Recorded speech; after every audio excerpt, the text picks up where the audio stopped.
என்னை நோக்கி கூப்பிடு, அப்பொழுது நான் உனக்கு உத்தரவு கொடுத்து நீ அறியாததும் உனக்கு எட்டாததுமான பெரிய காரியங்களை உனக்கு அறிவிப்பேன். தியானம். பதில் தரும் தேவன், வெளிப்படுத்தும் தேவன்.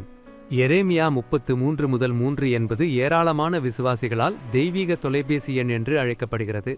நம்மை தேவனை நோக்கி அழைக்கும் அழைப்பாகவும் அவர் நிச்சயமாக பதிலளிப்பார் என்ற நம்பிக்கையுடன். இந்த வசனம் நமக்கு 3 முக்கியமான உண்மைகளை எடுத்துரைக்கிறது. 1. தேவன் நம்மை அழைக்கச் சொல்கிறார். நம் தேவன் தொலைவிலும் மௌனத்திலும் இல்லை.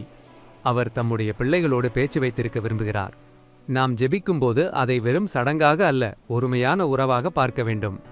என்னை நோக்கி கூப்பிடு, இது ஜெபம் என்பது உறவின் வெளிப்பாடு என்பதை உணர்த்துகிறது. 2. அவர் பதிலளிக்க வாக்குறுதி செய்கிறார். நம்முடைய ஜெபங்களை தேவன் கேட்பாரா என்ற சந்தேகங்கள் சில நேரங்களில் வரும். ஆனால் இந்த வசனம் தெளிவாக கூறுகிறது, நான் உனக்கு உத்தரவு கொடுத்து. தேவனுடைய பதில் எப்போதும் சரியான நேரத்தில் சரியான முறையில் வரும். கேளுங்கள், உங்களுக்கு கொடுக்கப்படும். மத்தேயு 7:7-3.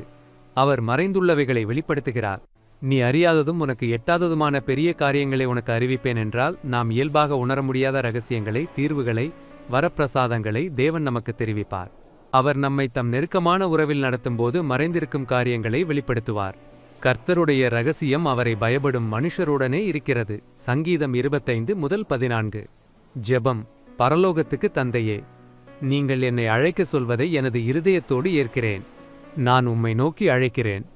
நான் அறியாத காரியங்களை எனக்கு வெளிப்படுத்தும் கிருபை தாரும். என் வாழ்க்கையின் ஒவ்வொரு பகுதிக்கும் உங்கள் ஞானமும் வழிகாட்டுதலும் தேவை.